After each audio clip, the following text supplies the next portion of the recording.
সাল 1967। হঠাৎই জর্ডানের মাফরাক বিমান ঘাটির দিকে ধেয়ে আসছিল ইসরায়েলের 3টি আত্মঘাতী যুদ্ধ বিমান ডেসল্ট সুপার মিস্ট্রি। সংকেত পাওয়া মাত্রই তাদের আটকাতে পুরানো 4টি হকার হান্টার যুদ্ধ বিমান নিয়ে উড়াল দেন 4 জন পাইলট। তাদের মধ্যে একজন ছিলেন বাংলাদেশি সাইফুল আজম। এরই মধ্যে শুরু হয়ে যায় এক ঐতিহাসিক ডগ ফাইট। আজমের কাছে তুলনামূলক দুর্বল যুদ্ধবিমান থাকা সত্ত্বেও আজমের নিশানা থেকে তারা কেউ বাঁচতে পারেনি। সেখানে তিনি তার শার্প শুটার স্কিলের মাধ্যমে একটি ডেসল্ট সুপার মিস্ট্রি যুদ্ধবিমান ভূপাতিত করেন। এরপরে আরও একটি যুদ্ধবিমানে হামলা করেন সাইফুল। মুহূর্তেই তা গিয়ে আছড়ে পড়ে ইসরায়েলের সীমান্তে।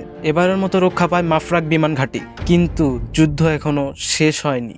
এরপর দিনই আজমকে স্থানান্তর করা হয় ইরাকের পশ্চিমাঞ্চলের H-3 বিমান ঘাঁটিতে। সেটি ইসরায়েল বাহিনীর আঘাতে অনেকটাই ক্ষতিগ্রস্ত ছিল। হঠাৎই সংকেত পাওয়া যায় ইসরায়েলি বিমান ধেয়ে আসা। তড়িঘড়ি করে শুরু হয় প্রস্তুতি, শুরু হয় আরও এক শ্বাসরুদ্ধকর ডগ ফাইট। সেখানে আবার সাইফুল তার চৌকস নিশানা দিয়ে একটি ভোটুর 2A এবং একটি ড্যাসল্ট মিরাজ 3 যুদ্ধবিমান ভূপাতিত করেন এবং 2000 সালে মার্কিন যুক্তরাজ্য তাকে বিশ্বের শীর্ষ 20 জন যুদ্ধবিমান পাইলটের মধ্যে একজন হিসেবে স্বীকৃতি দেয়।